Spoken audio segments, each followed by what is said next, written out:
qui a été un des premiers à témoigner de la torture à laquelle avait été soumis Maurice Audin. Et donc, enfin voilà, c'était en 1957, Henri Allègre témoignait déjà de la question de la torture et de l'exécution de Maurice Audin. La question a été écrite par un juif. Elle est sortie de la prison de Barberousse par des avocats juifs, Matarazzo, Borker, Braun, Pierre Braun, qui a été aussi un avocat de la famille, édité par un autre juif, Jérôme Lindon, après le refus de plusieurs autres éditeurs. Et il ajoutait que les plus âgés d'entre eux avaient été résistants et ne supportaient pas de reconnaître sur les corps des personnes torturées par l'armée française en Algérie les traces laissées sur d'autres corps par la Gestapo. Et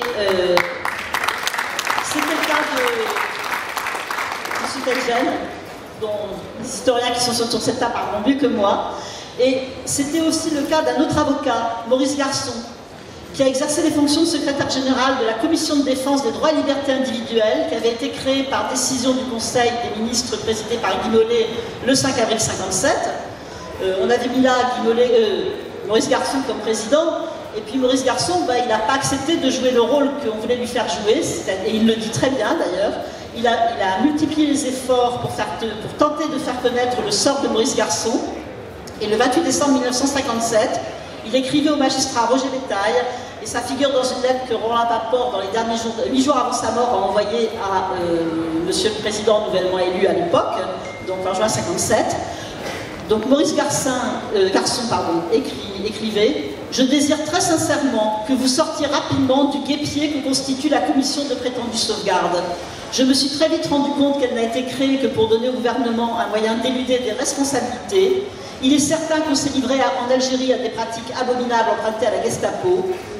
Pour les disparitions, nous n'avons jamais pu obtenir d'explication. On nous a refusé la liste des disparus. On ne nous a jamais dit ce qu'était devenu l'affaire de l'homme retrouvé dans un tonneau. Et nous n'avons pas pu avoir d'éclaircissement sur le sort du malheureux Audin, qui me paraît presque certainement avoir été assassiné. Tout cela est bien écœurant et je n'étais pas d'humeur à servir de couverture à ces dramatiques abus. Au demeurant, j'estime que j'aurais contribué à endormir et à tromper l'opinion et que je serais devenu complice. » Alors pour finir, un mot à propos des conditions dans lesquelles la question d'Henri Allègre était sortie de la prison de Barberousse. Et il évoquait comment les membres du collectif des avocats communistes qui se succédaient auprès d'Henri Allègre avaient sorti ce manuscrit de septembre à décembre 1957 clandestinement. Comment ce livre a été saisi et comment une instruction à l'époque a été ouverte pour participation à une entreprise de démoralisation de l'armée ayant pour objet de nuire à la défense nationale quand même.